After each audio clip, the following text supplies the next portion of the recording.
இல்ல நீங்க ஒண்ணு மட்டும் எனக்கு சொல்லுங்க. கூட்டணி ஆட்சி அப்படின்னா யாரோட போய் இப்ப விஜய் கூட்டணி வைக்க போறார்? ஒண்ணு சொல்லுங்க. இன்னைக்கு இருக்க சூழல்ல விஜயனுடைய கட்சியில முழுமையாக எல்லா மாவட்ட பொறுப்புகளும் இதுவரைக்கும் போடப்படல. 120 மாவட்டங்களாக இப்பதான் பிரிச்சிருக்காங்க. வெறும் 19 மாவட்டத்துக்கு தான் பொறுப்பு போட்டிருக்காங்க. பூத் கமிட்டி சில மாவட்டங்களுக்கு பூத் கமிட்டி போட்டிருக்காங்க. இன்னும் மற்ற பகுதிகளுக்கு எல்லாமே போடணும்.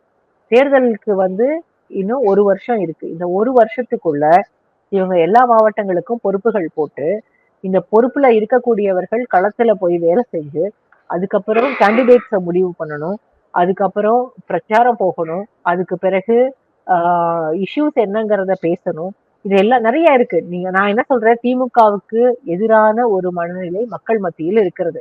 ஆனா டிஎம்கேவை ஓட் அவுட் பண்ணணும் அப்படின்ற ஒரு சூழல் இப்ப வரைக்கும் வரல. அது ஒருவேளை இன்னும் இந்த 1 வருஷத்துக்குள்ள அது சூழல் மாறக்கூடிய ஒரு நிலை கூட வரலாம், வராமலும் போகலாம், எப்படி வேணாலும் இருக்கலாம். ஆனா இந்த சமயத்துல எந்தெந்த இஷ்யூஸ பேசணும் அப்படின்னா, இப்போ ஏற்கனவே ஆன்டி டிஎம்கே அப்படின்ற போது ஆன்டி டிஎம்கே ஓட்ஸ் எல்லாமே அதிமுகவுக்கு வரக்கூடிய சூழல் தான் இப்போதும் இருக்கிறது. ஏன்னா பிரதான எதிர்கட்சி அதிமுக தான்.